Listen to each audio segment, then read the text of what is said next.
Hey y'all, my name is Taquisha. This is our freedom song, and I'm so happy that you are here.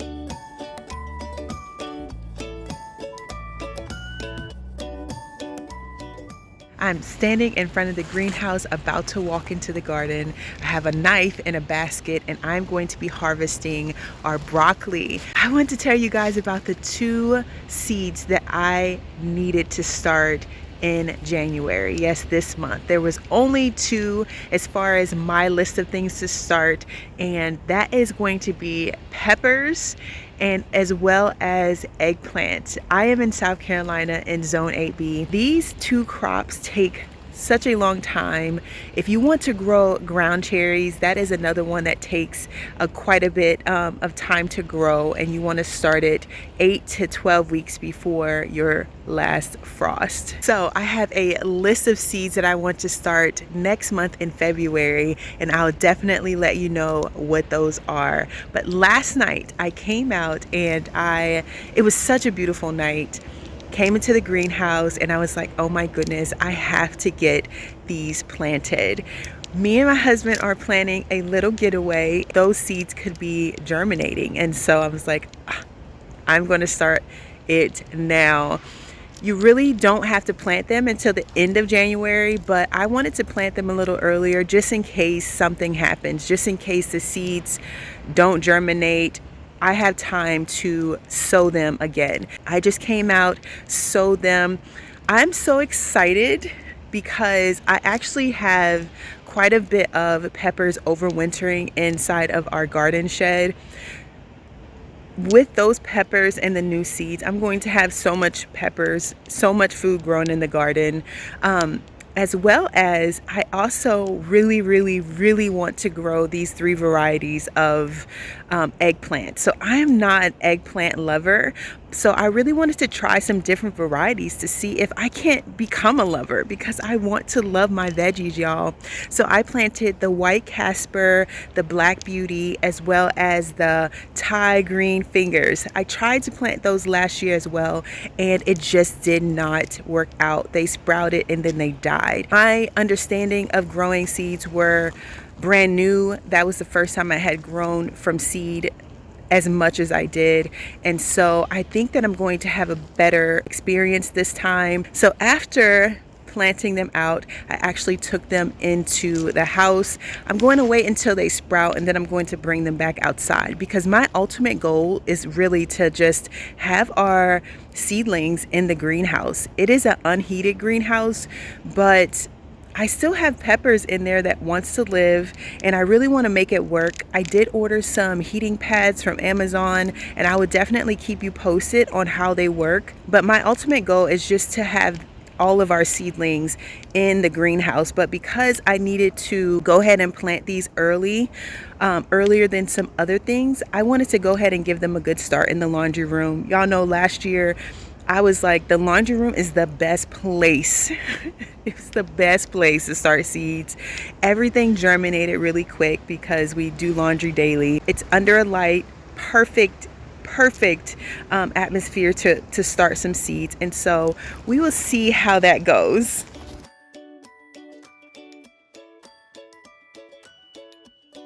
So today it is actually a very cloudy day. It's raining on and off.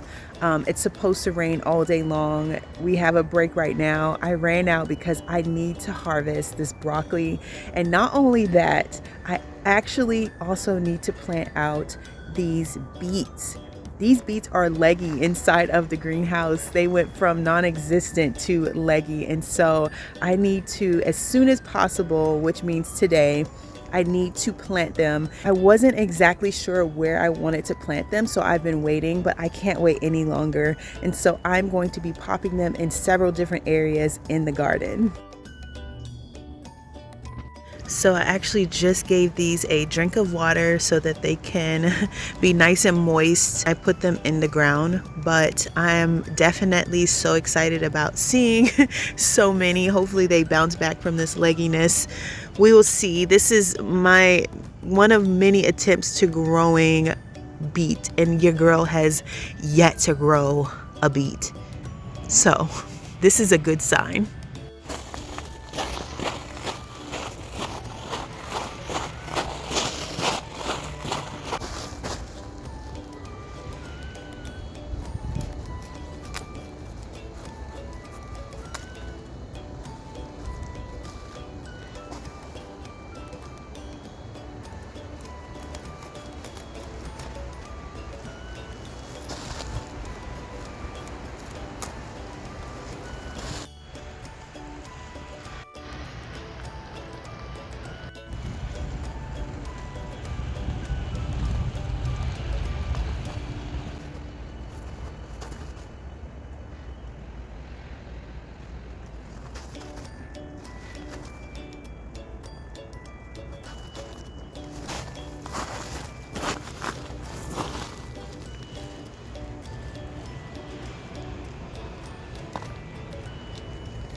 So the cool thing about broccoli is that after you cut it, really in my case, before I cut it, little side shoots started to already appear.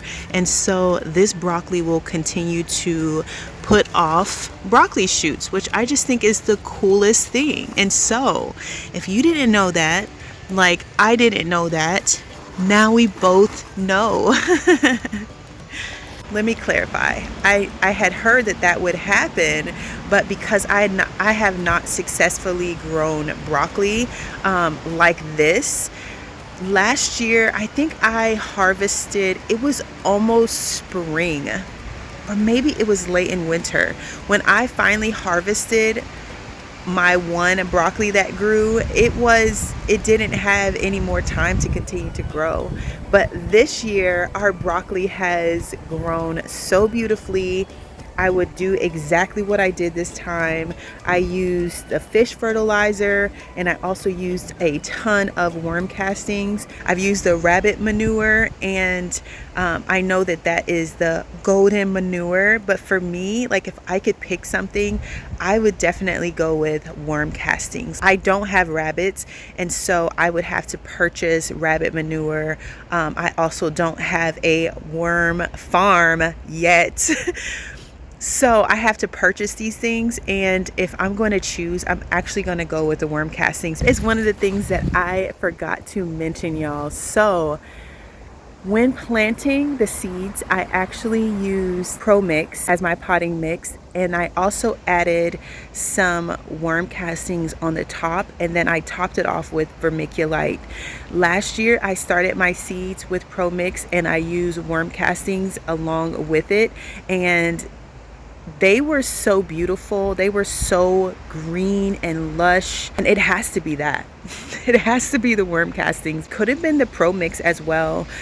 Pro Mix is more pricey, but I like it. And if I'm going to start healthy seeds and I pay $20 for that bag and I can start all my seeds from that, I totally think it's worth it. So now that the broccoli is harvested, let's plant these beets. Let's see how many different places I can find to stick some beets in this garden.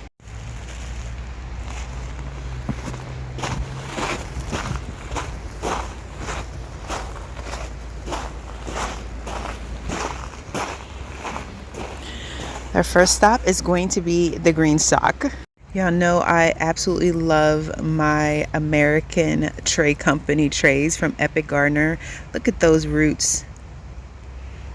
And I love to bottom water. The design allows the roots to have a air pruning so they don't circle up in there and get root bound, which I absolutely love.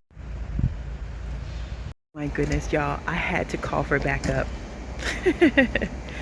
because this rain is about to come and I need to get all of these beets planted. Yeah.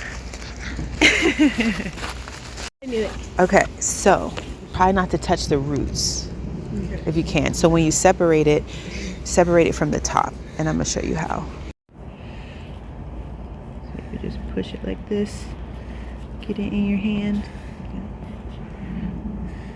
and I kind of just let it break up like this, and you see it's broken, and then you just touch the top, and there is the root. Focus on that. You have to push it. Yeah, that's good. There's a root. And so we don't really want to touch that. We just put it in the hole. Okay? Yes, ma'am. Okay.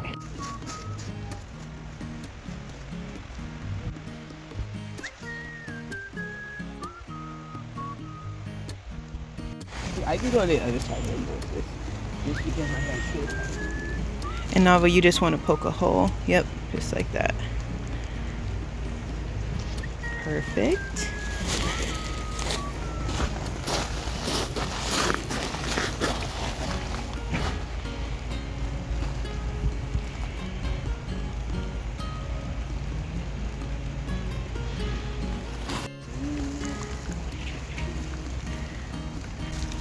Do one right here.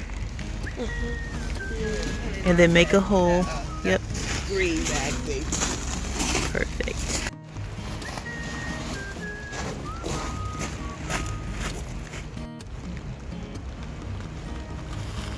So these hanging grow bags are also going to be a really great place to pop at least one beet in.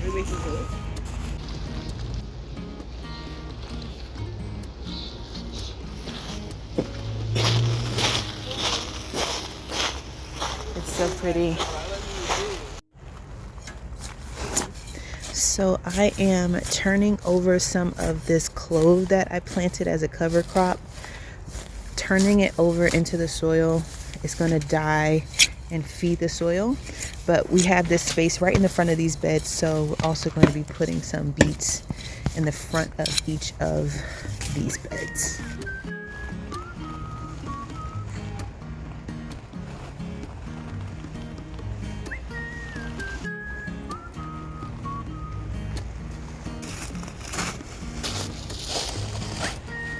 So the final place that we are going to plant them is in this L-shaped bed, just right at the edge of the bed.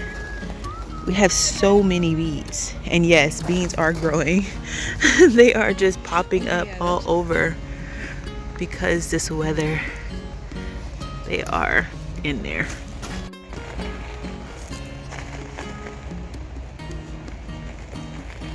We got a new wood chip pile and it is smoking. It's so hot though. Can you feel the heat? Yes, and it's steaming. It is steaming. It stinks like tea. Like tea. That's what I smell out here.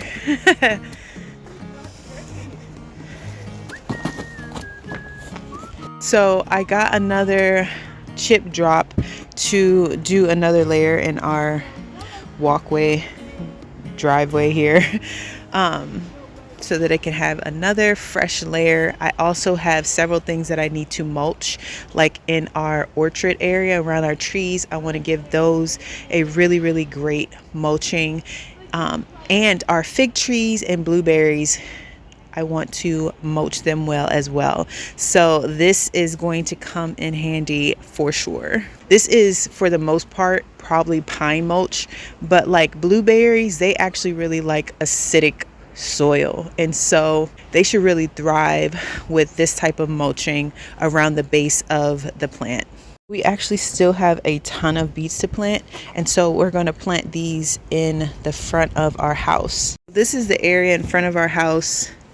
All of these things growing out of these little holes is basil. So we're just going to leave those, but that's a weed. I think this weed is actually medicinal, but we're going to plant it. I'm going to have them plant it right in here. They're just going to dig it up, kind of till it. Medicinal means medicine, a type of medicine for your body. Exactly. Yeah, if I'm not mistaken. We're not going to eat it though. I have to look that up. But yeah, lots of things up here that are still thriving. We have some rosemary up here. You saw basil popping up here. But I think this is going to be a good place to plant. So yeah, we're just going to plant the rest of the beets up here so they have a home and they can live. Lemon balm has already grown back. It died back a little bit, but it is really doing great. To say that we have nights that are freezing in the 20s and 30s this week.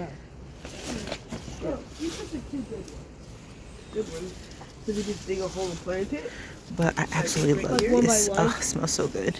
One of the best decisions was definitely getting a water hose up here that stretches. This stretches 130 feet, and so I absolutely love it. They have these on Amazon. If you are looking for a hose, this is such a good one, and it's retractable. Like, you just pull it again, and it stays. So no matter where you are, you don't have to worry about your water hose like dragging. I smashed so many of my plants over the last few years just dragging my water hose out. Oh, here's a foxglove that I planted last year. You know, I was so afraid because these things sprouted in the garden. I didn't know that they were poisonous. So I removed them from out of our gated area of the garden altogether, but I still wanted to see them grow. So I really hope that we get some foxglove growing in the front of our house this year.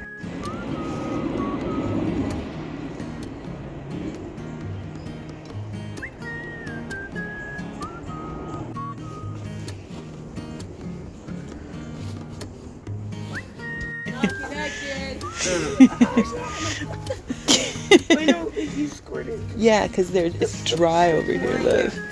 It loves the water. I'm getting wet. It's so dry. Yeah, it's really dry. I really need to put some organic matter over here. So exciting to see these rose hips on our trees, on our little rose bushes in the front yard.